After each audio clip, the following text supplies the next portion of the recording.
Although the Greek government presented its parliament with a draft legislation on Tuesday, the debt-strapped country has till Wednesday to take austerity measures to pass through parliament to begin talks on a multi-billion euro rescue package.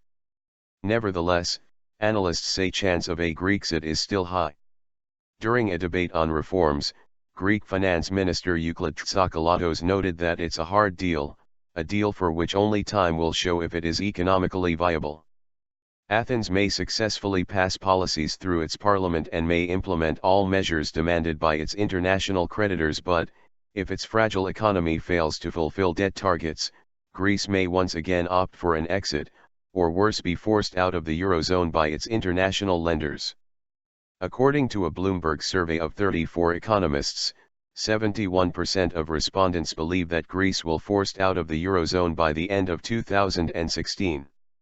If Greece was to exit the euro and return to its previous currency, the drachma, it would need to cover the cost of all its imports with the foreign exchange earning on their exports, as it currently has no foreign exchange reserve. In order to ease tensions and rebuild trust with the country's foreign creditors, Prime Minister Alexis Tsipras assured that more austerity measures will be added if there is no significant change in the country's position. The second bill presented to lawmakers contain amendments to the Greek law where new European Union rules will be applied to boost banks which had crumbled during the 2008 financial crisis. The main aim is to protect taxpayers from the risk of having to bail out troubled lenders. The European Central Bank, ECB, also showed optimism over the bill, which includes civil justice reforms designed to accelerate proceedings and reduce their costs. The ECB welcomes the draft law, as it strengthens the tools and procedures available to the Bank of Greece to carry out effective preventive, early intervention, and effective resolution measures, stated the ECB.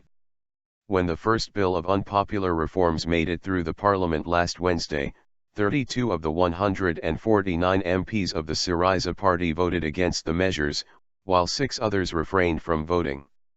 The Greek public objected to the measures with mass demonstrations. However, officials believe the second bill will not spark another mass protests as such.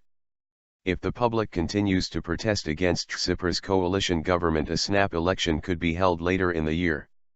Meanwhile, the president of the National Confederation of Greek Commerce, Vasilis Korkidis, announced that close to 60,000 Greek companies have submitted applications to relocate to Bulgaria, according to an article published in the New Europe Investor.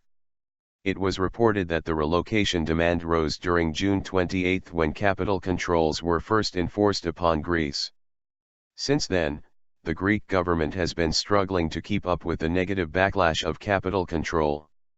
Currently there is close 11,000 to 14,000 geek companies registered in Bulgaria, the article noted.